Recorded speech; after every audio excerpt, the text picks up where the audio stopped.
Hello everyone and welcome to our webinar Preparing Your Portfolio for the MFA in Visual Art program at Washington University in St. Louis.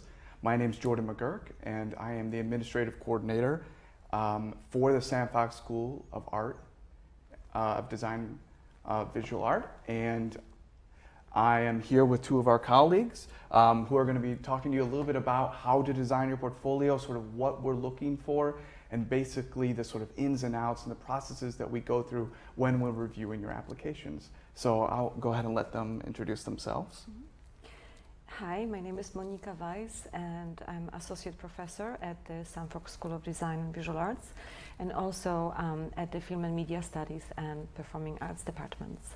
My work is mostly interdisciplinary and hybrid.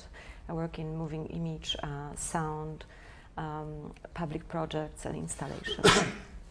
Hi, my name is Tim Portlock. I'm an associate professor. I advise in the graduate program and I'm also chair of undergraduate studio art. Most of my formal training is actually in painting and I spent several years as a painter. And in the last 10 to 15 years, actually maybe that window is a little too broad, last 10 to 12 years, my practice is more in line with being a digital artist. So I make work with visual effects software and computer games. Great. Thank you so much for introducing yourselves and thank you for joining us today. Maybe before we sort of jump into the portfolio and what goes into it, I'd like both of you to talk a little bit more about the program generally. Maybe to start off what sets our program apart and maybe to describe in more detail what interdisciplinary means, especially for us here at our school. So, you know, over the last 8 years or so that I've joined the graduate program as faculty, I've been excited truly about how interdisciplinary the program is. And it allows you to both apply with a specific body of works in a specific medium and continue with certain preferences. But also it allows many artists to kind of change in a very revolutionary way because we take care of each artist's development very individually. And that's really fascinating. It sets us apart from many programs where I was a visiting artist in the past and currently in the country and also internationally. So it's an advantage also because we pay a great attention to writing and a lot of our MFAs, especially later on, talk to us about how grateful they are for this ability to theorize our own practice and to be able to speak on behalf of the work. Yeah. So when you apply as a painter, you may end up being a filmmaker, or if you apply as a photographer, you may end up being just an even better photographer. Yes. And I would add to that, this is in the context of a highly regarded research university. So not only are you participating in a studio environment, but you're also participating in a broader university community. And so you can access courses in other parts of the university that can help inform your studio practice. That's great. And I forgot to say, if you have any questions, please feel free to type them in and send them to us. We'll happily address them as we're going on. And I wanted to add a little bit about how the program is structured. Yes. So one of the kind of amazing things that happened in the program is that there is a lot of time allocated for the studio itself. And whether your practice is studio-based or not, maybe it's community engagement or something that you do off-site sometimes, still you have all of this time for yourself to focus on the practice, on the work.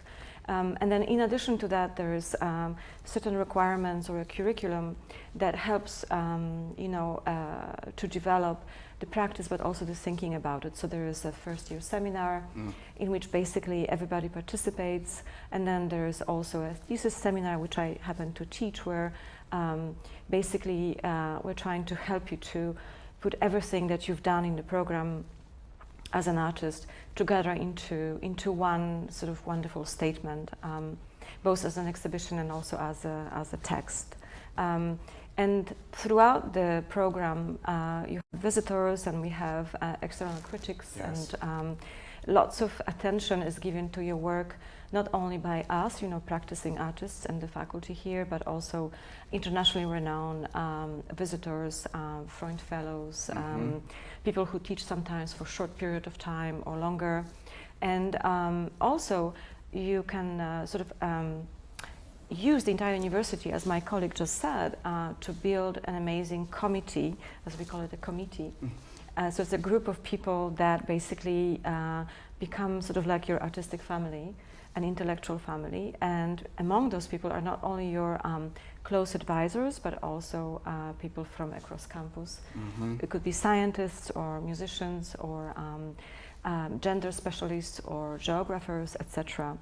And this is a university that had 20 Nobel Prize winners over the last few decades. So there's quite a wealth of people here that you can tap into as an MFA. Yeah.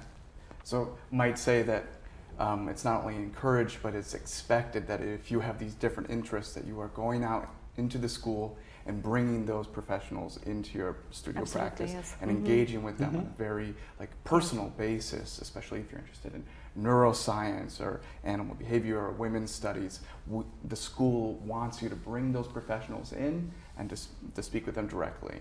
And then there's also courses that are in the Sam Fox School that are more like workshop practice courses. Yes. So for instance, blacksmithing, metal foundry, courses, 3D animation. These are courses that are meant to build up your technical ability to match whatever your academic interests are at the time. Absolutely. And one of the interesting things about the program also that sets us apart from other programs is a kind of a close collaboration with the museum. Part of our school is a museum that has an amazing, the largest in US university collection of contemporary art. So it's sort of like top-notch museum, but it also is open for not only visiting the collection, but also doing research and collaborative projects with the curatorial staff. And so it's really kind of an amazing context with which to operate a very professional museum of contemporary art. And another sort of component of our school that cannot be underestimated, I think for the MFAs especially, is the architecture itself. And maybe Tim, you want to mention a little bit more about that. Well, so we're just under construction right now of our new building. And one of the things that we're really looking forward to is bringing all the students together in one unified space and sort of building upon our mission of interdisciplinarity. Another thing I will add is Sam Fox School of Art is home to Island Press, which also brings in artists of national and international stature on a regular basis. And as a student here in both the graduate and undergraduate program, you will have the opportunity, if you would like, to work with or interact with the artists that come through on a frequent basis. And Island Press will also be more central as we will be having this new building open soon. Yes, wonderful. And collaboration with architects, I think, are actually already happening. There is, of course, a number of contemporary artists who already work at cross between those two disciplines. So that's both exciting for the architecture faculty and for us on the art side. We find common interest quite a lot. That's great. I think that's a great outline for our school. We're very, dedicated to a critical discourse and sort of depth of thinking. And I think that's a nice segue into talking about the portfolio specifics and sort of what we ask of our applicants, or specifically what we are looking for when they're submitting their portfolio. So to just sort of give a basic outline of what we do and what we use a program called Slide Room, and all applications go through that program, including your references and your artist statement. Everything sort of moves through Slide Room. When applicants are submitting, we ask for a maximum of 20 images or of time-based media images. And it's important for sort of some of the technical aspects when you're submitting in JPEG format to keep to our specifications of 72 DPI, keeping everything within those specifications so that we can receive them properly. Specifically for those video artists who are submitting, we ask for QuickTime compatible formats, so MPEG and .mov.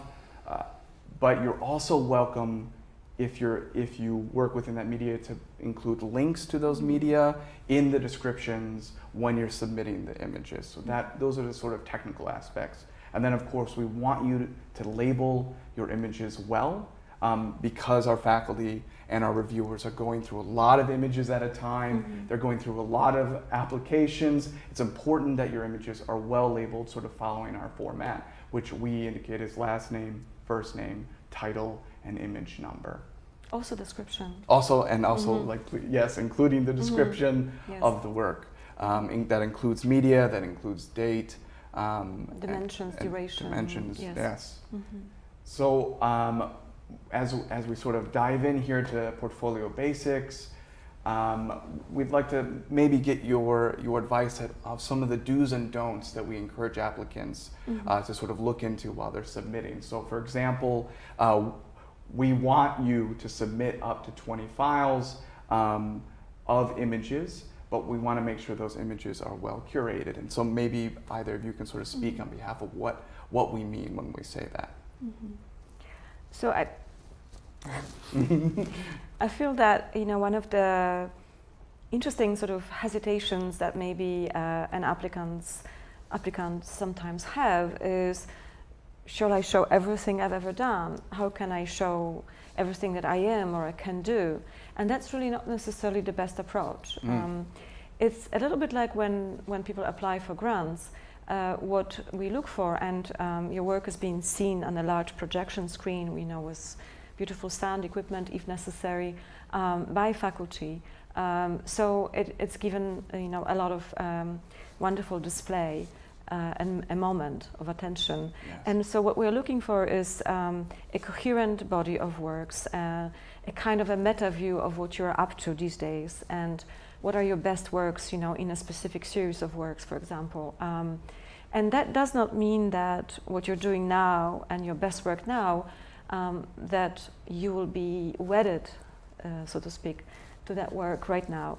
It also means that you show us an ability to see your work from a kind of more meta view, that you have an ability to look at your own work critically. And so I often hear my colleagues around me in the audience when we project your works, why this one, you know, why? You know, the question is basically why, because of course there should be some kind of a reason, and that's why we care for those descriptions of singular works, because especially if your work is complex, or, you know, it's abstract, or it's a longer durational piece, we want to know what it is about. And I just want to emphasize something. Sometimes the coherence is through the concepts, and so you can have images of different mediums that address the same central concepts. And then maybe some people who are applying are more focused on the material, and in that case, a consistency in what you're using to make the work is more important. But I want to emphasize that consistency is the primary thing, and then how that happens is up to you. Another thing I will add is, or emphasize, is definitely edit the body of work you submit. Sort of something that I learned, like my art teacher in high school told me that I still use today, is bad work will make good work look worse. So what I would do is just look at the work, look at the collection of work, and really be critical about, do I really need this, or am I just adding this because I need to have a certain amount of images? If that's the decision-making process, it's better to have less images that are good than to have more images that aren't. I think that's really good advice. Some of the things that you've also talked about in the past, Yes. as well as some of our other faculty members, are including installation shots or contextual shots. Maybe you both would mind talking a little bit about why that's important to us and what reviewers are looking for when they see images like that. Well, I mean, I'll say two quick things. I mean, one thing is like some people work at a large scale, and so just seeing both details of things that are at a large scale and then also seeing the work in a larger context can help give us a better sense of what the work is about, the kind of labor that was put into producing it. It just gives us extra information to go with. I think also it gives us a sense of how your work is seen by audience member, yes, or by an experiencer or viewer. So if it's a large installation, I even like to see a person standing in the room in front of or in the middle of it. And if it's, for example, a large-scale projection, it's nice to have a view or even a documentation. If it's a, let's say multi-screen projection system with sound, Yes. To have an actual feeling of what the experience was like for the viewer. That's great. And you would probably argue, both of you, that there's a balancing act between sort of showing maybe installation shots and then full-on shots. It's up to the applicant to sort of decide and curate how to contextualize their work. Absolutely. And how to show it.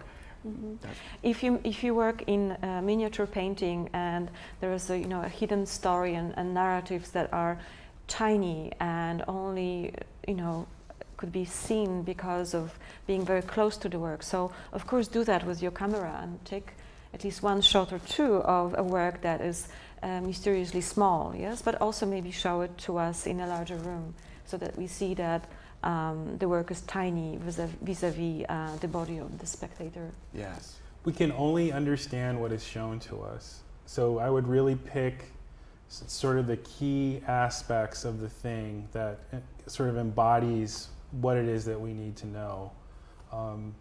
I think if you are in the situation where you're trying to, like, you have more than 20 images and you're trying to decide what to leave out, that's what I would focus on, is like what conveys the maximum amount of information if you're going to include detail shots.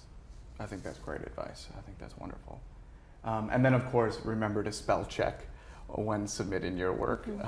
We take integrity and the sort of thoughtfulness of the applicant, we consider it when you look through. And so professionalism is very important, and sort of an attention to detail.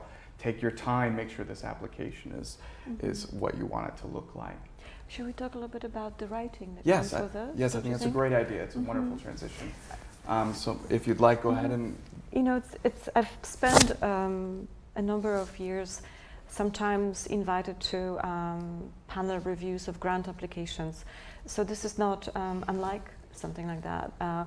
We sit in a group of faculty, graduate faculty, and we really go statement by statement through all of the letters. We read them actually first individually at home, and then we come together and we discuss the texts.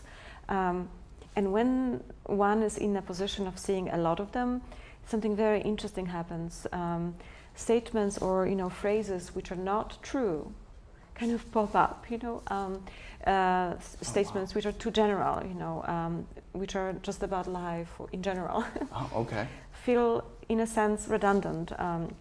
But as soon as someone has something very important to say about the work, it actually brings attention, a positive attention. So I would consider that your statement is going to be viewed on its own as also and as a context to the work. So think about people who've never met you or who don't know your work. But also, we as a group are professionals in the field. And so we've seen everything. We've read everything, so to speak, that there is to read. And so you don't have to try to explain, to us what life is or what art is, but rather I would say, tell us, what you're trying to do in your work. What is your work about? Where is it coming from? Is there something really important you want to share that explains to some extent what you're doing and what you want to make. We're also very interested in hearing about fascinations and plans for the future, definitely, you know, because it's about entering a new program, a new chapter in one's life. And I think also it's useful to connect that to why do you want to be in graduate school? And I think also that will help you to think about what you will get out of the experience. So I would definitely consider addressing that at least as a small amount of your overall statement. Mm-hmm. Mm-hmm. And be concrete, you know, really spell it out. You know, I make paintings and performances, you know, I'm interested in history and in birds because, you know, something. We want to know the basics, we want to get to know you. It's an introduction to who you are as an artist. Less so perhaps biography, unless of course it's very pertinent. Yes. And there's always time for it later on when you're part of the program. But it's an introduction to your work rather than to you, which is an interesting difference, I think. Mm-hmm. Of course, you're the maker and you are the vehicle through which we will get to know your work.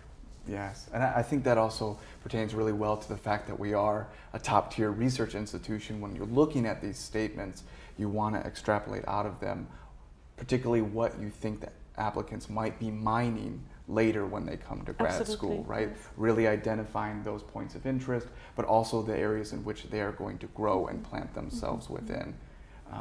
And I would just add to it that there's also a place to express doubt or hesitations or different points of view that you may consider in the future. We tend to get applicants from all kinds of walks of life, if you will. Some are already very accomplished artists, some are very young, freshly after doing their BFA, for example. And all of this is okay because at almost any point, between the BFA and later in life, an artist may decide, now it's time for me to really make sure they understand who I am and to propose a new vision to the world. Wow. By becoming an MFA graduate, yes? It's an entry point into the professional world. That's right, yes. That was great. We're gonna sort of move our way now to the review process. Just generally, maybe you both can talk about how those panels work, or maybe on a more basic level, who looks at those applications when they come in? Is there a checklist that exists that if something is weaker than, say, the statement is weak but the portfolio looks strong, do you consider that in a particular way? How are these things read? So my experience doing this process, it's a whole range of things. I think the starting point is we all look at the individual applications by ourselves. So the software that we use enables us to review the work from home, for instance. And after we've all looked at the individual applications by ourselves, then we meet together as a group and look at them and discuss each individual applicant. And then all of us have taken notes on all the different aspects of the application, the statement, the portfolio, and we don't like write a number score, but definitely we're thinking about the strengths and weaknesses of all the different components of the application. So maybe the statement isn't as strong as we'd like it to be, but we see something in the documentation of the work that really tells us that this person has a lot of potential. Or maybe we see something in the statement that suggests that the person is really thinking conceptually about work and that they might need more development with the execution. Obviously, we would love if someone is very strong in both regards. But also I think it's interesting, and that sets us apart as well, that in our program, almost every faculty that is a graduate advisor has an ability and opportunity to look at all of the applications, and that's really amazing. And it's wonderful also to be able to take time and then discuss, applicants together. Because I think that nothing can replace a live conversation.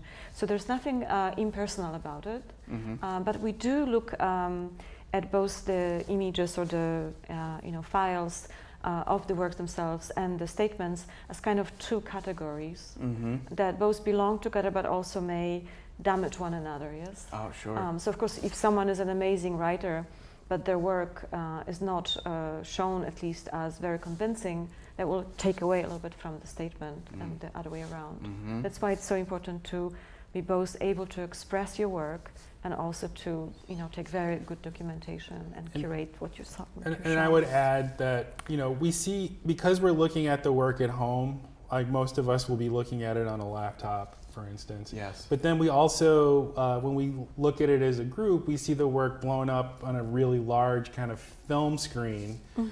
So what that does is it enables us to engage with the work at different scales, which I think is important to be aware of. And for that, actually, I know there's a limit on the sort of resolution. Yes. But I wouldn't go much below that, because when you blow an image so large, size of an entire wall, you will see, pixelation if it's a very low resolution image. So good quality is a must. So we're sort of entering our question section of the webinar, but maybe to sort of like kick us off, if you wouldn't mind maybe describing to me, after with all that information that you've given us, what you think a successful portfolio application looks like, right? To sort of summarizing what you think the strengths that an applicant should exude for what would a successful portfolio look like. And before I answer that, I want to make sure it's clear that these are not tips or guarantees on how to get into our program. These are sort of best practices or advice on how to sort of have the strongest application that you possibly have. I see a question on the screen that is very often being asked. Shall I read it? Maybe? Sure, go ahead. Yes. I'm sorry, there's something happened. What if I think something is my best work, but the documentation is poor quality? This is very interesting because I often encounter it also in grant writing, for my own projects, or when I am a reviewer. And the advice usually is, but correct me team if you think otherwise, but advice is usually don't submit bad documentation. So it's kind of a sad story, but very often, at least in many cases, bad documentation is going to diminish the quality of a very good work. Yes. So what do you think, Tim? So I'm assuming from the question that it's not possible to reshoot the work. And I would honestly, I have to think about this on a case-by-case basis. Of course. So if you were trying to communicate a particular aspect about the work, like scale, and scale is really the vehicle in which meaning is articulated through the work, then maybe that a poor quality documentation of like your work being projected on a large building makes sense.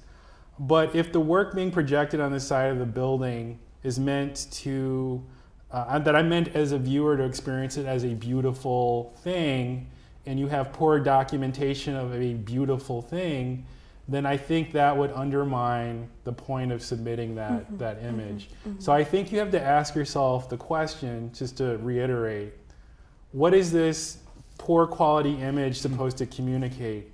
Is it even possible to communicate the quality that I want to come across? Yeah.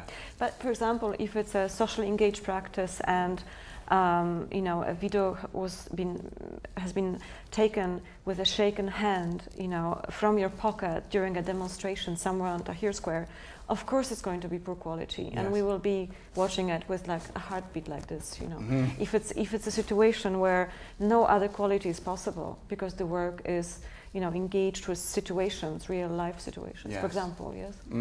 So really, it depends on case basis. Okay. Great. The second question we have coming in here is, what do I do if I don't have a lot of work in my portfolio? I know you touched on this a little bit earlier, but what advice would you give to someone who's asking that? Well, you know, are we talking about one work? Let's go worst case. Yes. Well, I mean, let's hope that there is more than one work, one project. Yes. Mm-hmm. So again, if it's an amazing project and there's maybe 3 or 4 of them, Mm-hmm. and you're able to talk about it with eloquence and convince us that there's an amazing potential, you know, some importance, yes, in this developing work, then of course it's possible to have less. I don't think we have a limit on the amount, no, do we?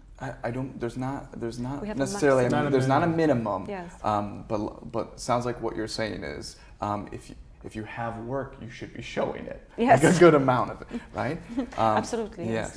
I mean, so there's you know, it's a kind of a common sense. There could be too many works because, let's say, 5 of 20 are really poor quality.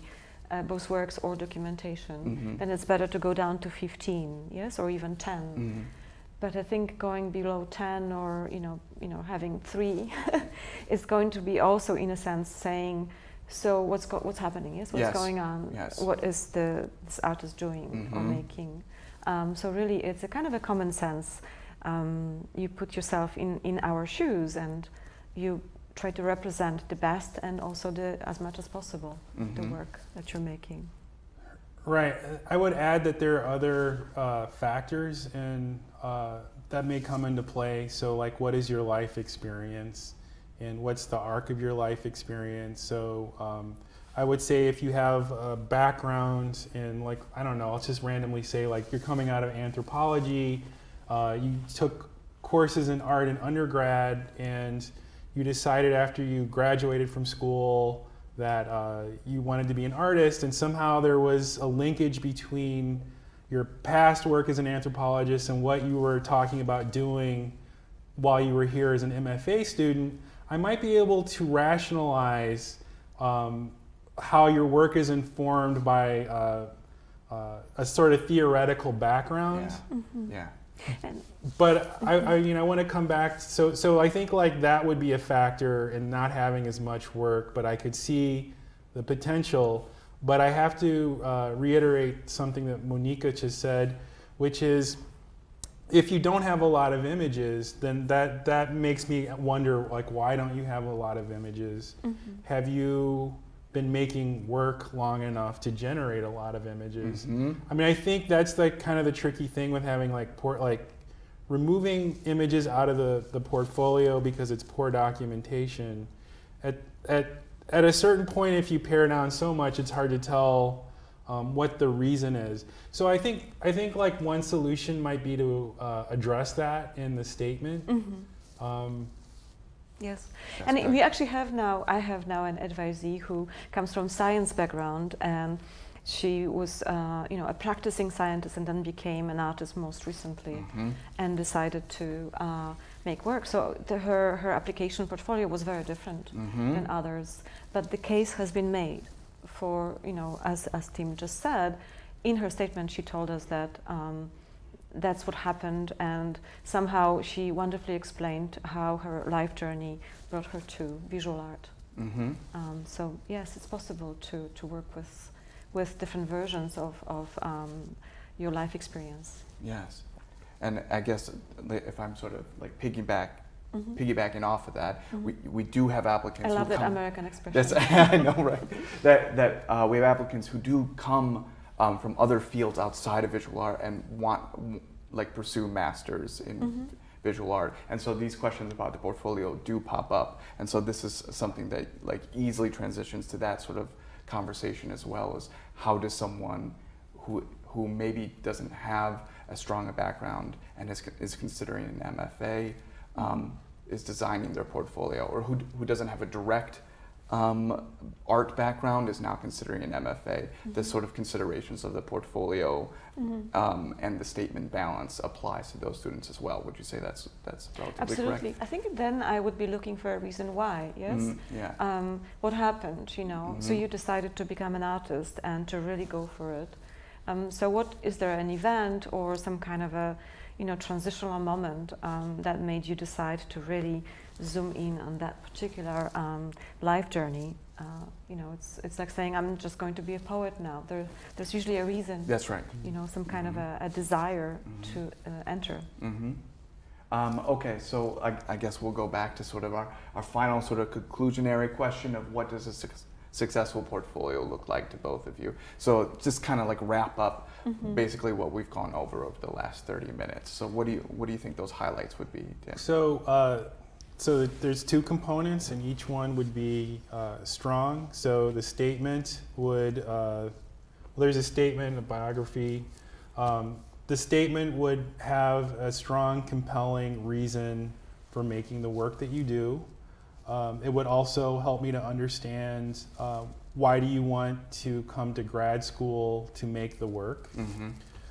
It would be very clear, not overly academic, but just with the idea in mind that you're trying to communicate just to another person. And then the second thing is just a really strong body of work in your portfolio that has either a conceptual or a medium consistency to it. And I would add to that, what I want to hear from the statement especially is, is there a way with which you want to change your work, for example, especially for people who already have certain amount of experience. I personally really love to work with MFAs who come from a longer period of already producing work. We often get people who already had exhibitions. So again, what happened? Why do you want to have a degree? Because the program is not a residency in terms of living in a studio in a sense of making work and just kind of being on your own in a studio. Yes, it's a program where you enter public domain and your voice become heard a little bit more than before. And there is a great attention given by us to how your voice as an artist exists in the public discourse. So we want to hear that, at least that ambition. Yes, I like to hear it very much. And also, again, I love to see a portfolio that shows care, that you actually really care how your work is seen and what this work does and what its meanings, potential meanings can be. And it works together between the text and the images. Yes. So my along that line of thinking, like my suggestion would be to not put off submitting your portfolio at the last minute so that you're rushing. So my own experience with being someone who does that frequently is that I tend to miss details. So I would start your application as early as possible so that you have time to get feedback on it from your professors or your friends, and then also have it proofread, maybe even professionally. But you want to make sure that you take your time with it and go through it thoroughly before you send it to us. But one other thing I wanted to address is just more broadly is to really think about what the grad school program is. Like, what are your expectations from a grad school program? And one of the things I think it's important to keep in mind is it's not a technical experience, although you can get technical skill out of being here. I think the main thing about a grad program is that it helps you to develop your own thoughts and your own way of articulating your thoughts. But I also think that an important part of it is that a graduate program helps you to develop a practice that is actual practice, not unlike in Buddhism or something. Basically the regimentation of time helps us as artists, and the continuous feedback and the conversations with faculty and visiting artists make it possible for you to really consolidate who you are as an artist and to kind of grow really quickly. I think on average 19 years. Some studies. Yes. Symbolically, of course. That's right. All right, so we have two sort of more program related questions that we're going to quickly get settle here. So do you offer courses in 2D animation at the university? How would you answer that? So that's something that we're offering at the undergraduate level. At the moment, it's infrequent, but it will happen with greater frequency. As a graduate student, you can take these undergraduate practice courses if you want. But the other thing about that is all of your advisors in the grad program, I think, are capable with talking about 2D animation more on like a critical level. And then there's a few of us who can have experience making 2D animation that can also talk to you about it as like a craft. So that's something. There isn't like a dedicated 2D animation course at the grad level. There are workshops for 3D animation at the grad level that you can take, and I personally have taught 3D animation and 2D animation. And projection mapping. And projection mapping, motion graphics. I have experience with that. So a lot of these offerings, especially at the graduate level, come through our CTC program, our Collaborative Technology Center program, where we touch on things like animation and projection, and we have people available to teach those workshops. Okay, another question. Someone's asking about submitting an artist book and SlideRoom because SlideRoom only allows single images. What would you recommend to that individual who made that book, and how would they represent Well, you know, a book is basically like a sculpture that is time-based. So I think I would show definitely side views of the book, closed, open, etc. You know, in a sort of proximity and more far away, but also single pages. I wouldn't necessarily fill the entire application with just one book and all of the pages from it, maybe. But it depends, of course, how you work or how many pages there are or how is the book constructed. Great. Yeah, I agree. I would show the book, or I have images of the book as a 3D object, and then I would, depending on how many pages you have, I would pick maybe two key moments from the book, from the pages of the book, and include that. So maybe you would have like 4 images total, like the context, the overview of the book, and then like key things from the inside of the book. Great, wonderful. Well, thank you to everyone who is viewing. Please, if you have any other questions, we're wrapping up now, so please feel free to submit them. If you think of any questions after this webinar is complete, please refer to the Contact Us section. You can reach out to myself. If you have questions about financial aid, you can reach out to Todd Farr. You can also reach out to our director, Patricia Olinick, who really enjoys direct contact with applicants who have questions about their portfolio and about the program itself. So that's a really important resource that's available to you. Since we're seeing that there's no other questions, we just want to say thank you very much for joining us today. We hope you enjoyed listening to us talk about our program. Thank you, everybody on the other side. Bye-bye. See you, Looking maybe. for those applications. Yeah, thank yes, you. we are.